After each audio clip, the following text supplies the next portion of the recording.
And where are you going? What do you want?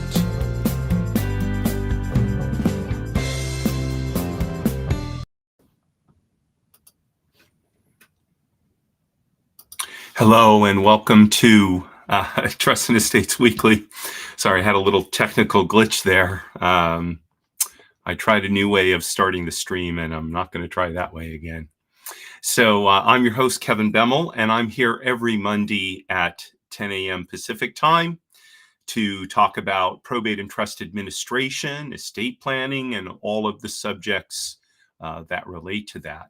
So lately, I've had a number of people talk to me about potentially becoming a professional fiduciary or otherwise getting involved in trust and probate administration. And so I previously did a show on getting a license in California, which is the only state that requires a license. Today, I'm going to talk more broadly on where you can learn to administrate trusts and probates. So I've never met anybody who said, gosh, when I was a kid, when I thought about when I grew up, I wanted to do was, administrate trusts and probates. Never, ever heard that from anybody. Certainly it was not the case with me. I didn't know such a thing even happened. And even when I had my real estate company and was involved in a lot of trust and probate matters, it didn't really dawn on me that there was an individual who oversaw the administration. I certainly knew what an executor was, but I didn't know that there were people who were not essentially related to the decedent, and therefore became an executor or an executrix, who were appointed by the court to do this function. That was something I learned sort of later in my life, and then determined based on my knowledge, skills, and experience that it would be a good fit for me. So there's no college degree that I'm aware of. Certainly, if there was one, I don't think it would be worth the cost to get it. Even an undergraduate degree is relatively expensive these days, and so much of being a good administrator comes from experience. So, like becoming a competent plumber or a competent electrician, the person with whom you serve, and I'm going to put this in air quotes, an apprentice, is, I think, far more important than the formal instruction that you may get. And that's because overall, the formal instruction that I've taken, I thought was of mediocre quality, number one. And number two, it didn't really teach me how to do what I do. I already knew how to administrate trusts and probates because I had done very, very, very similar work as a business owner, as someone who had a business management and property management and asset management company for 20 years, as someone who had dealt with, who had been a law clerk right out of college and a bookkeeper, and someone who had dealt with lawyers who handled trusts and estates. It's all that experience that essentially taught me how to do what I do. The classes I had to take to get my license, frankly, it was a matter of sitting through the classes so I could prove that I had taken the pre-license educate, that I had filled the pre-license education requirement, and therefore was qualified to take the license exam. That's really all it was. And the education, the continuing education that I've done, has well, with one exception, has not been good at all, really. I mean, and interestingly enough, I just realized I didn't put this educational provider on the list, and that's because most people think of it as a pre-license uh, um, school, in essence, and that's Kaplan. So I did, um, I think all or almost all of my continuing education for not my most recent license renewal, but the one before that with Kaplan, because I had gotten several security licenses, and so I had access to Kaplan's materials, and the classes that they had, I thought actually were good quality.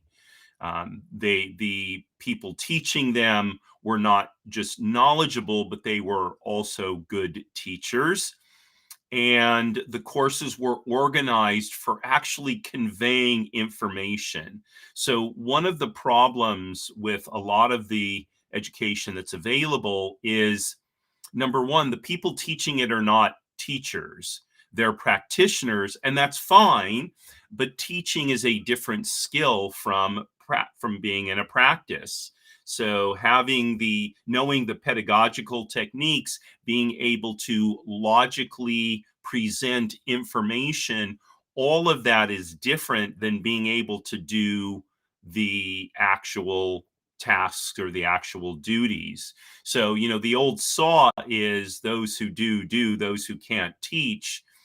That's not exactly true.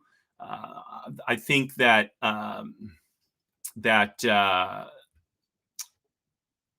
in some cases, people who are not successful in acting, so then they end up teaching acting. The reality is that being successful as an actor or an actress oftentimes doesn't have to do with one's skill in acting. It has to do whether one's gotten the breaks, has the looks, or whatever, right? And so, uh, just because somebody, so the reverse is also true. Just because someone is, I'll use the example of acting, a great actor, doesn't mean that that person is qualified to teach acting.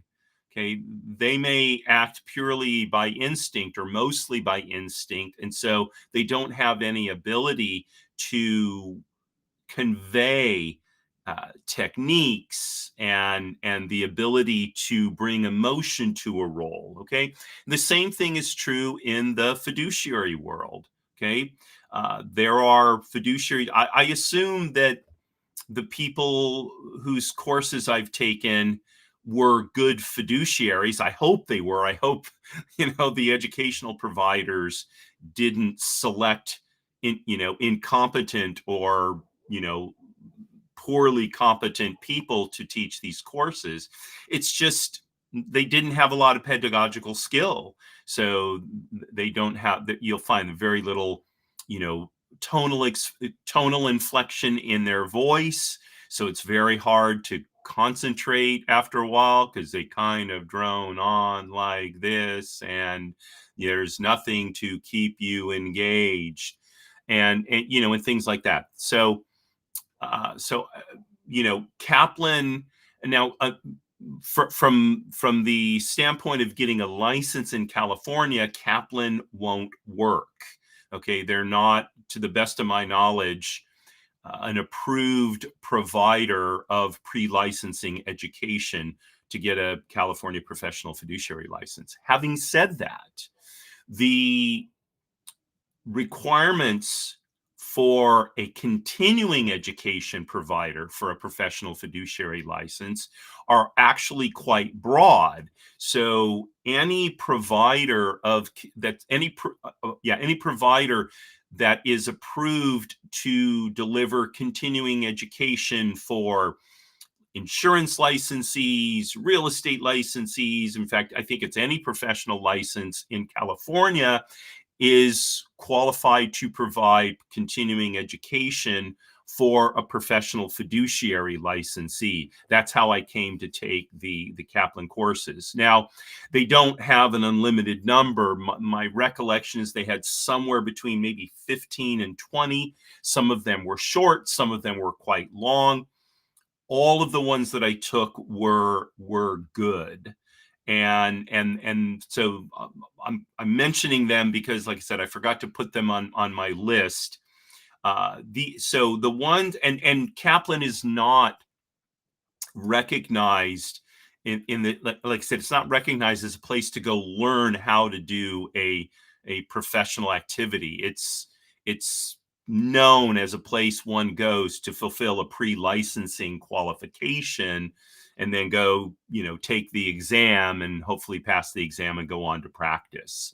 So having said that, and my recollection is, now that I think about it, I think I paid $200 for access to these courses for a year. And that's pretty inexpensive. And so if you're, especially if you're outside of California where you don't need to have a license and you're looking for a good alternative to just learn what trust and probate administration and estate planning is all about, I encourage you to check out Kaplan because, again, their courses are good, and again, my recollection is they were pretty inexpensive in relation to, you'll see some of these alternatives that I'm going to talk about now that are looked upon as where you go to learn how to administrate probates and trusts. Okay. All right. So in California, the most well-known education provider is the Professional Fiduciary Association of California, known as PFAC. Okay, so PFAC is a professional organization, and indeed, I was a member of PFAC when originally a student member, and I did my pre-license education through PFAC. And I then continued my membership once I got my license. And then I dropped my membership. And the reason is because what I found is most of the members of PFAC are oriented toward conservatorships and guardianships, as opposed to what I do, which is administrating trusts and estates. And so a lot of the discussion is around taking care of people. And I don't do that. I don't want to do that. I don't have the background or expertise to do that. A lot of the people who have a professional fiduciary license who handle guardianships and conservatorships, I think come out of the healthcare industry, former nurses and such, as opposed to someone like me, where my background is almost 100% business with some, entertainment show business stuff kind of sprinkled in, production stuff sprinkled in. So the subjects that PFAC covers, at least in theory, are trust administration. They have an introduction to trusts and trust management course, ethical billing practices for fiduciaries. Gosh, right? Court accountings and fiduciary accounting basics. Not a worthwhile course. Tax returns and record retention for fiduciaries. Yes, but I mean, there's nothing special there. Special needs trust administration. not a good course. Medicare, Medi-Cal, Social Security, VA benefits, again, conservatorships, probate guard, how they interrelate with trusts. I mean, investment principles, that actually, now that I think about it, that was a reasonably good course, but that was because it was done by a couple of investment professionals, as I recall. And then the California Fiduciary Licensing Exam Review course. So, and then what they don't mention is there's a whole bunch of courses on essentially taking care of people. So the pre-licensing education program costs $1,500 for the full program. It's self-paced. I believe you have 36 months to complete it. And basically, you're just watching a bunch of videos. There's no tests, or there wasn't, at least when I went through it. And you get a completion certificate once the online viewing system sees or determines that you've watched the entire course. And that's kind of it. So you can take individual courses. They typically cost around $75 to $100 thereabout, or $75, I should say, for PFAC members, and about $100 for non-members. Honestly, not worth the price of the course. Unfortunately, they're not. PFAC also has an annual conference. It's usually, I believe, around May in the year, and there's tiered pricing, but it's around, I think, $600 to $800 to attend. Around more like $600 for members, $800 plus for non-members. And I've never been to the conference. I scheduled to go, and then I ended up being hospitalized and I wasn't able to go. I know people who have gone. They are mostly non-fiduciaries who go to try and get business from fiduciaries. I know I spoke to one commercial real estate agent down in the San Diego area who went, and I think in the end he didn't find it to be particularly valuable. So membership in PFAC costs around $300 a year. I think like $350 for a full member.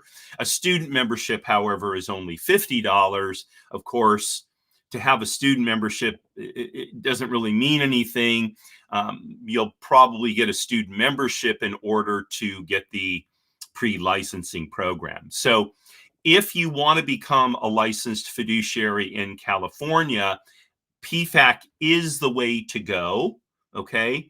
But in terms of the quality of the materials, again, just not very good. Okay, the next organization is the Independent Trustee Alliance, known as the ITA. So the ITA is a national organization, okay? And full disclosure, I am a member of the ITA. I think my membership is up for renewal now. And it bills itself as the professional association for independent trustees and fiduciaries, okay, as opposed to corporate trustees and fiduciaries. So you don't see really people who own trust companies per se. Okay, it's more people like me who are individuals who do this kind of work. It's a small organization. I think currently there's around 225 to 250 members, somewhere in that range. And I did my most recent continuing education through the ITA because I was a member, and it was cost effective. Just like PFAC, okay, the courses that it offers are basically you watch a video, and then the system detects that you've completed watching the video, and so it gives you a certificate of completion. Now, ITA actually doesn't have its own sort of back-end support for its educational programs. It's actually run through a separate company that does continuing education for lawyers and other types of professionals. And that's actually a good thing because the platform does work pretty well. It's a little hard to get set up on it at first. I finally had to get in touch with the president of the organization. I happen to know his name also is Kevin, and have him intervene on my behalf to get that set up. But once it was set up and I got access, it was pretty easy to use. The courses are okay. They're frankly not as good as Kaplan, but they are significantly better than PFAC. I would say the presenters of the ITA courses, while I don't believe they're chosen for their pedagogical skills, still exhibit a better ability to teach than the people that PFAC is using.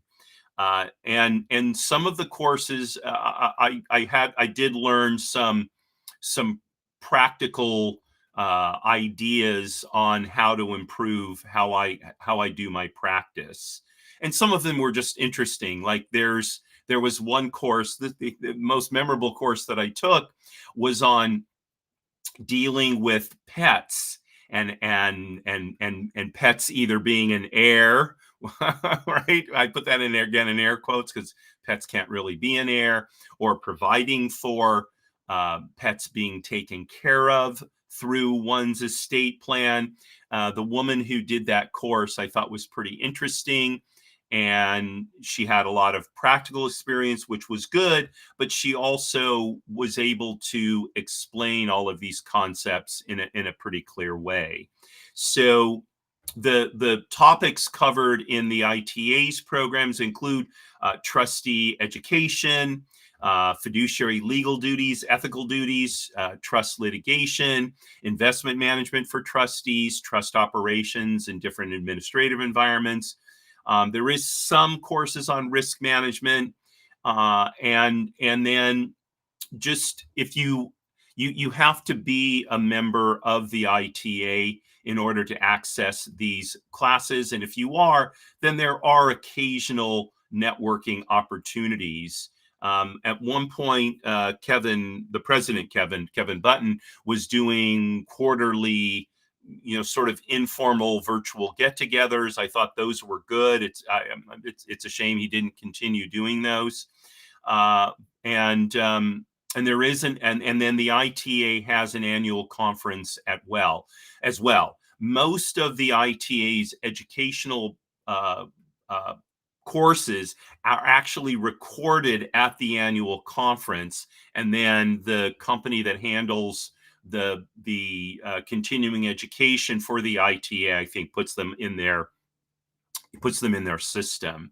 So an associate member, I believe, is about $200, and then the ITA has a certification program. They're working on building it up. I don't perceive that there's any particular value placed on these certifications by the industry, as opposed to, so prior to real estate appraisers needing to be licensed, there was a professional certification issued by the Appraisal Institute known as the MAI, Member Appraisal Institute.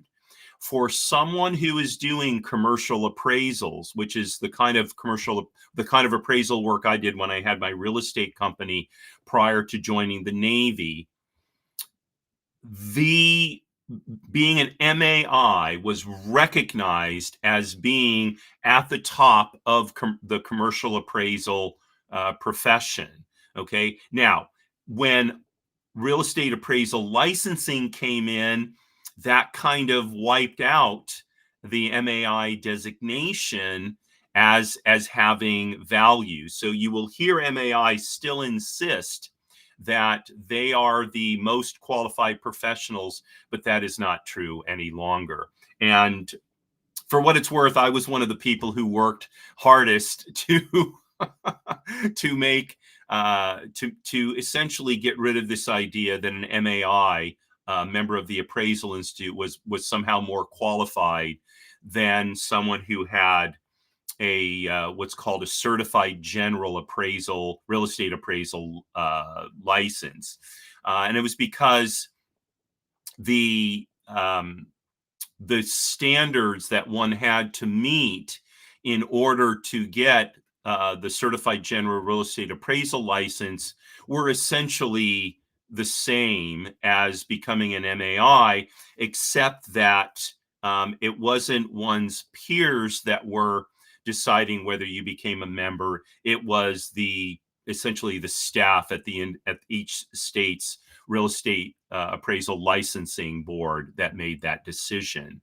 Okay, so the certifications offered by the ITA, they have not reached the level of recognition that, for example, the MAI had at one time. And so will it ever reach that level? Who knows? There are supposedly people in the organization working on that. I do think it's a bit of a stretch, and that's because the profession is too diffuse. So there are lawyers who do what I do as part of their legal practice. There are individuals who do what I do. There are companies, trust companies, that do what I do. And there are also business managers and other people who probably manage trusts and estates without actually marketing it that way. So there's so many different people involved in this aspect of the business that I think it will be difficult for the ITA to sustain this idea that their certification somehow uniquely qualifies people to perform those duties. Okay, let's take a quick break. We'll come back and talk about more educational sources. When life brings unexpected changes, managing inherited property shouldn't add to your stress. Magnum Properties specializes in probate and trust real estate management. We handle the complexities while you focus on what matters most. From property maintenance to tenant relations, from legal compliance to maximizing value, we're your trusted partner through every step. Magnum Properties, Inc., turning property challenges into peace of mind.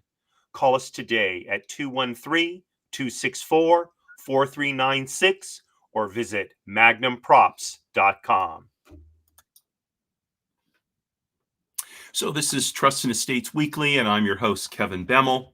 And I'm talking today about where you can learn how to perform the duties of someone who administrates trusts and probate. So I mentioned Kaplan and also PFAC and the ITA.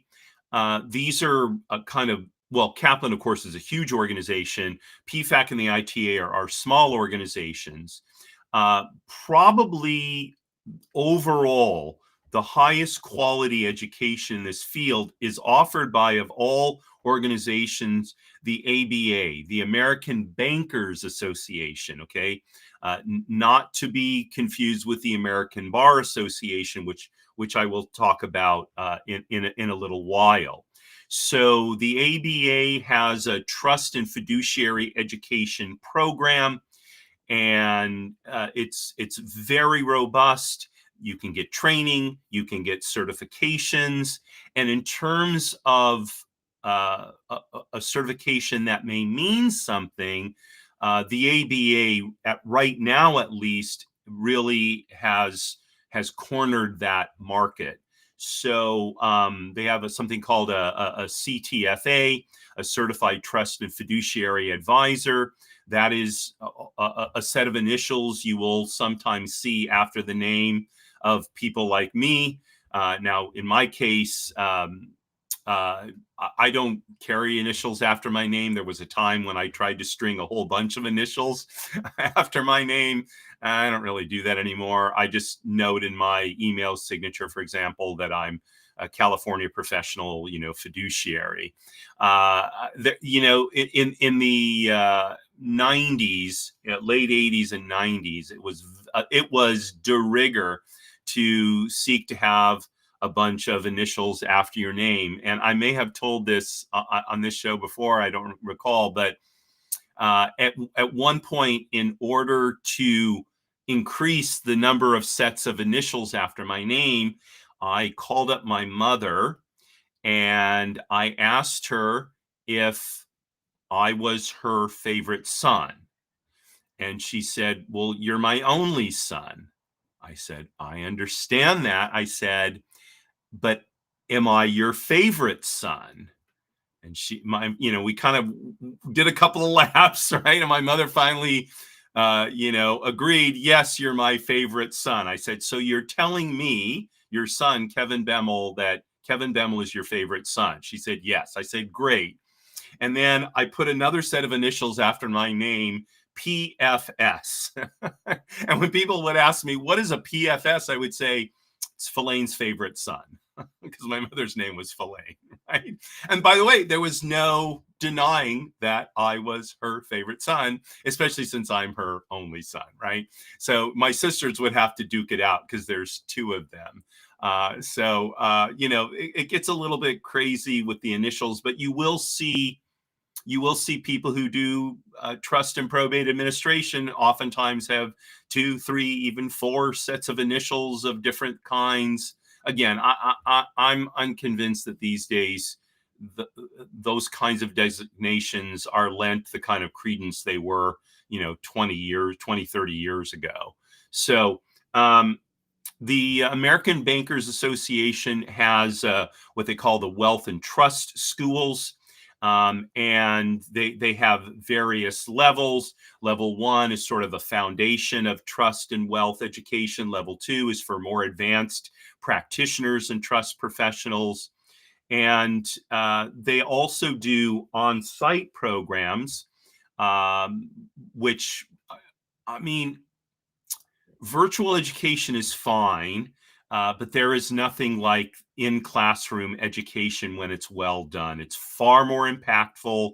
It allows for immediate interactions between teacher and student, and it just, because we learn not only verbally, uh, visually, but also there's an aspect of learning that comes through just physical interaction. In classroom education is still the best. So now the cost of the ABA's programs is pretty high. So they can start at $2,500 to $3,500, and they go up from there. Some of their programs are even, I think, $8,000 and $10,000. So is it worth it for you? It depends on your goals. Okay, so I haven't taken any of their courses yet. I've thought about it, and for various reasons, I didn't want to spend the money and take the time. But I think at some point in the near future, I am going to take some of these courses, because I know someone who has taken the courses, and he says he's a fellow professional, he's a fellow professional fiduciary. Just he doesn't have to be licensed because he lives in Massachusetts. But he speaks of the courses very highly, and you're talking about people in the banking world, where, I hesitate to say this, but the kind of professionalism that one sees, because banks are so heavily regulated, the kind of professionalism they have to exhibit is pretty high. So banks are one of the most highly regulated financial businesses in the country, in the world for that matter. And so they're used to being very detailed about how they handle things like compliance and discharging fiduciary duties, that sort of thing. Okay, so the topics that are covered in the various ABA courses. They include fiduciary and trust activities in banking, tax, retirement, and estate planning, insurance, investment management, ethics, client engagement, regulatory changes, so planning in a fiduciary framework.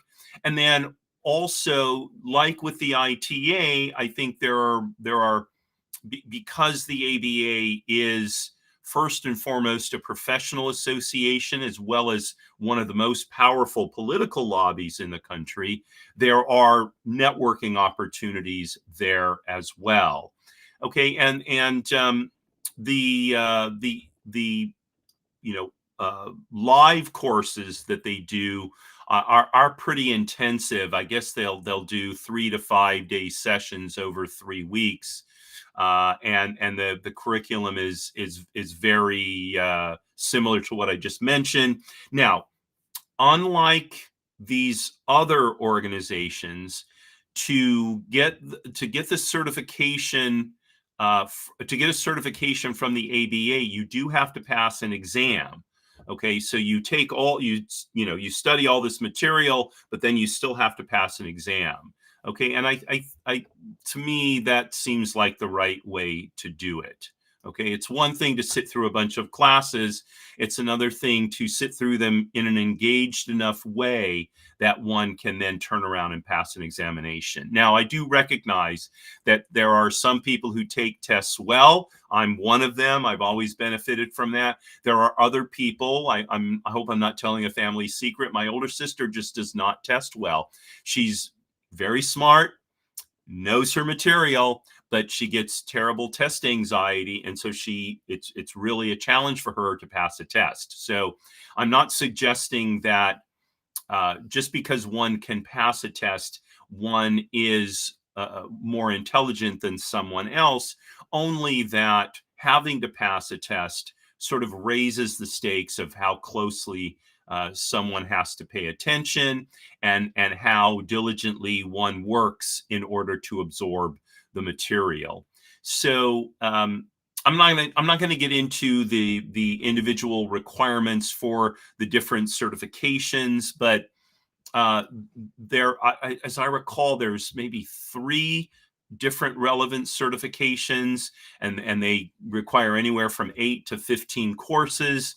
The courses are all rigorous, and so all of this feeds into the robust nature of the American Bankers Association's coursework. So let's see. Yes, you can get a certificate in trust administration. You can become a certified trust and fiduciary advisor. And I believe there's one other one, and I don't have the name of it here in front of me. But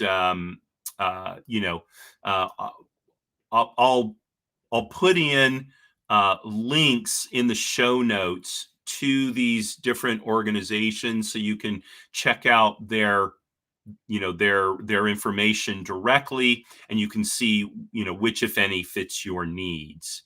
Okay, and then let's see, what else do I want to talk about with this?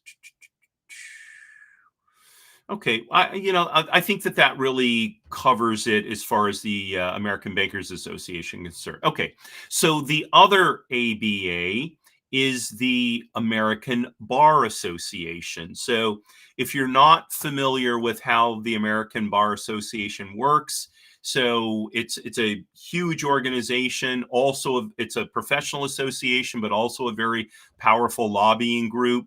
The ABA is the national association, and then there are state bars and local bar associations. So there's the California Bar Association, and then here locally, there's, I think, the Los Angeles Bar Association, and then there's a Beverly Hills Bar Association, and all of them offer educational programs at different levels. Okay, and they do it primarily for what's called CLE, continuing legal education, because like me, as a licensed professional fiduciary in California, lawyers have to complete a certain amount of continuing education each year in order to keep their law license active. Now, within the bar associations, there are various sections that focus on different aspects of the law. So when I had my real estate company, and I was doing a lot of work with specialty lenders, in particular credit companies and asset-based lenders. So there was, I assume still is, a section in the California Bar Association that deals with what's sometimes called structured finance.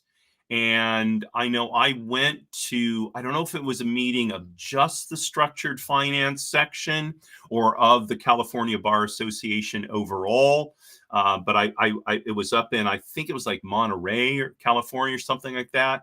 And it was a great meeting, met attorneys by the scores. So, from my standpoint, it was a great networking opportunity. Now, I had a booth. I think I was actually working a booth for another organization, if memory serves. But in any event, when it comes to trust and probate administration and estate planning, so there is a section. It may vary from state to state, but it's going to deal with sort of real property, trust, and estate law. It's some iteration of that. Okay, and it's typically lawyers who are doing classes, although sometimes it's non-lawyers who come in and do education on their specific area of expertise. I believe my friend Bill Gross, who's one of the top probate real estate brokers here in California, I think he mentioned to me he'd done a couple of educational programs for one of the local bar associations. And the fact of the matter is, even though he always says I'm not giving advice from a legal standpoint, and he's not, Bill's knowledge of the legal side of probate real estate it's as deep and broad as any lawyer who specializes in that area whom I've ever met. And part of the reason is because that's all Bill does. Well, it's not all he does, but it's been the major focus of his real estate practice for the last, I believe, 6 years, if memory serves. And so because he's so deeply immersed in it, he knows it very, very well. Both what the law says, because anybody can pick up the California probate code and read it, but also how the law works in practice, in court hearings, among people, et cetera, et cetera. So I would encourage you to check out your local bar association. That's probably the best place to start, or your state bar association, because probate law is a state by state thing, right? It varies state by state. And so if you're going to practice in West Virginia, learning how to administrate trusts and estates from a California perspective, it's not going to be nearly as useful as it would if you learn from a West Virginia perspective. Now, there are concepts that pretty much overarch every state, but nonetheless, you want to, be specific if you can.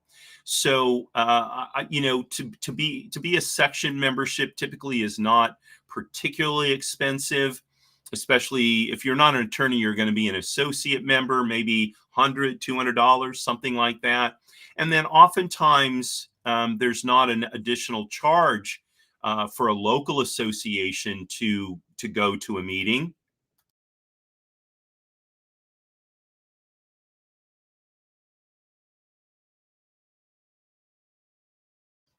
Pardon me.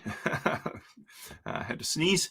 And so if you go to the monthly meeting of the section, and they usually have an education portion for that meeting, and you can sit in and learn. If you're talking about at the state level, so now maybe you're going to attend the state conference, and usually there are education programs for different sections of the law. They overlap, so you wouldn't be able to go to all of them for trusts and estates, and also for some other area of the law. And because lawyers these days tend to specialize their practice. Okay, and at that point, you may need to be an associate member of the state bar. Plus, you're going to have to pay the conference fee if the conference isn't being held where you live and it's too far to drive back and forth. You have hotel, transportation, all that kind of stuff. So that's a bigger financial commitment. But having said that, the information you get, I suspect, is quite good. I haven't been to any of the Bar Association trainings on trust and estate law. I have, when I was with my former real estate company, I did sit in on some of the educational programs done by the structured finance section, and they were very good. They're up there in quality. Well, they're approaching the quality of the American Bankers Association, I suspect. Okay, they're certainly on a par with Kaplan, only that Kaplan is giving you a structured course of study, whereas a class that you would take through a bar association, it's going to be on a discrete topic. The class may last for an hour and a half, something like that. And so it's going to be fairly limited in scope. But there is somewhat of a meshing of skills between being a lawyer and being a teacher, because a lawyer has to be able to present a case in a cogent way, whether it's just presenting it to a client or presenting it to a court. And so, again, I found in general the Bar Association courses that I took to be, good. So, as a more economical alternative to the American Bankers Association, I would say, check out the ABA, the American Bar Association. Okay. Beyond that, actually, let's take another quick commercial break, and then I'm gonna our sponsor break, and then I'm gonna wrap up. Probate and Trust TV, your curated source for the most useful and insightful content on estate planning and trust and probate administration, featuring standout professionals like Bill Gross, Paul Brabelet, James Cunningham, and yours truly. Whether you're a lawyer, accountant, real estate professional, or working on your own succession plan, this channel helps you quickly find the clearest, most practical content YouTube has to offer. Subscribe now to Probate and Trust TV. Spend more time learning, less time searching. So we're back with Trust and Estates Weekly. I'm your host, Kevin Bemmel. So one other organization I will mention is the National Association of Estate Planners and Counsels. So this is another professional association. I don't have any firsthand experience with it. It does offer a credential, an AEP, accredited estate planner. And they tend to be multidisciplinary, meaning there's attorneys, CPAs, financial planners. Maybe there's some professional fiduciaries there as well. I think a friend of mine was telling me about a local chapter up in Pasadena, and he goes to the meetings there, and he finds them quite good. He's in the home health care industry right now, but he's looking to become a professional fiduciary. I can't really comment firsthand on the quality of any educational programs they do, but I would say that like some of these other smaller associations, there's probably some decent networking opportunities there, and much of your ability to actually practice as a fiduciary is going to come from having a network of people to whom you can reach out when you have questions or are not sure how to handle a particular matter that's before you, or a particular task you need to do. Okay. And so then, like for myself, I have a group of fiduciaries and lawyers and such to whom I can reach out, and I can say, hey, this is what I'm dealing with. What do you think? That kind of thing. Right. Nobody knows it all. Okay. You just have to accept that you're never going to know it all. It's far too, just the amount of knowledge is far too great. And no matter how thoroughly you immerse yourself in the field, people are going to find new ways to, to surprise you, basically, is the best way to put it. And so part of getting your education is also building your network of people to whom you can look, or with whom you can consult, in order to be able to keep building your knowledge and your experience. Okay. And so I suspect that the NAEPC, National Association of Estate Planners and Counsels, would be, potentially a good place in which to do that. Okay, and there are other sort of educational places around. The American College of Financial Services, they have an estate planning and taxation certificate.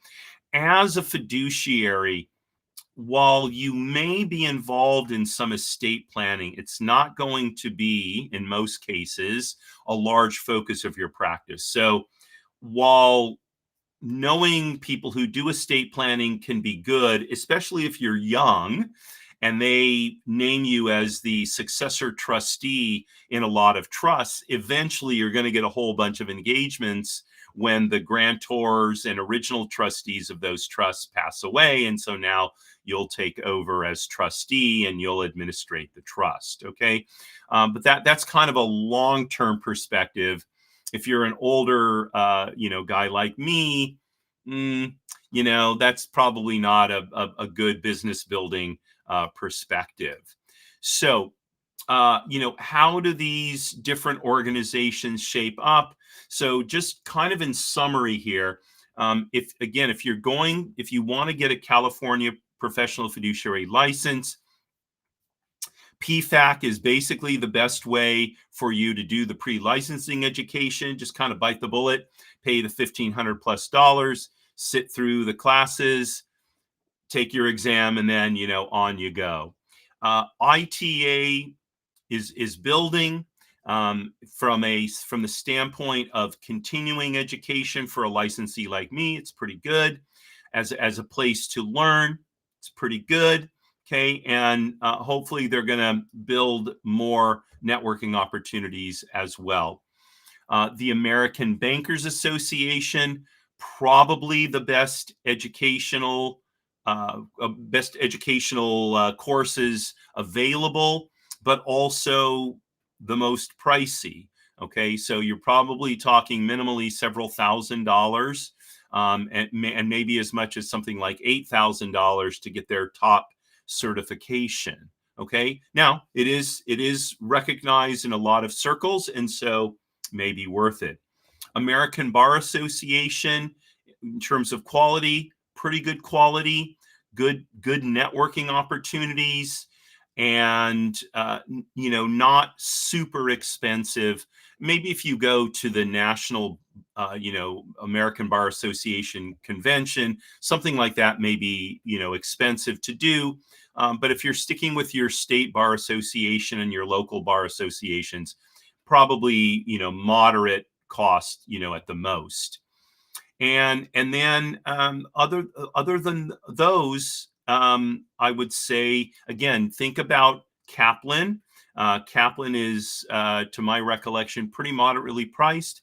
Courses are good quality. You'll learn a lot. And then, and I think in a way, you'll be able to take that learning and apply it to your practice. And so you have that foundation to help you along, especially if you're going to be working for someone. It'll be useful to have that foundation so you can understand why the person for whom you're working is doing things the way he's doing them. Okay, so it'll give you a perspective that you wouldn't otherwise have. Okay, and look, I've said this many times on this show. There's lots of opportunity in trust and probate administration, really across the country. There is trillions upon trillions of dollars of wealth that is going to transfer from one generation to the next over the next 10 to 20 years. Okay, the baby boomers. I'm among the youngest of the baby boomers, and I'm in my mid 60s. Okay, so older baby boomers are going to be around maybe another 20 years. Okay, younger baby boomers like me, hopefully, right, as they say, another 30 years, maybe 40. Who knows? But my mom is in her well, I shouldn't say that, she may not like that, but anyway, so uh um there's a tremendous amount of wealth that's moving generationally. And whereas attorneys in the past, attorneys handled the administration side, a lot of attorneys don't want to do that anymore. They're happy to handle the legal side, but the fees they can get as a lawyer are higher than the fees they can get for the administration side. And so they would rather focus on the legal side and have someone like me handle the administration side. And so there's lots of opportunity there. And so if you have questions about that, please feel free to post them in social media. My email address will also be in the show notes, so you can reach out to me directly if you have any questions. I will be happy to help you out if I possibly can. And who knows, maybe, we're heading toward the end of the year. Maybe one of your goals for next year is to become a probate and trust administrator and, become part of what is a very rewarding business. There are lots of frustrations, don't get me wrong. That's true of every business, but there are also some truly great rewards in helping people who oftentimes are so bewildered by the process. They're just not able to get through it on their own. And that is really where we add a lot of value to society. So I thank you very much for joining me today. Appreciate it very much, especially my live viewers. Tomorrow at 10 a.m. Pacific time is my show, Business Lessons from the Military. And then Wednesday at 10 a.m. is a special edition for Thanksgiving, which of course is Thursday of this week. I'm going to do the Thanksgiving episode early, a day early, so then you can focus on preparing for your meal and spending time with family and friends, and I guess watching football, right? Or the I Love Lucy marathon. That's what we used to do when I used to spend Thanksgiving with my family. So wishing you a wonderful rest of the day, and signing off as I always do. Marie, darling, you are my belle. Courage at all times, my friend.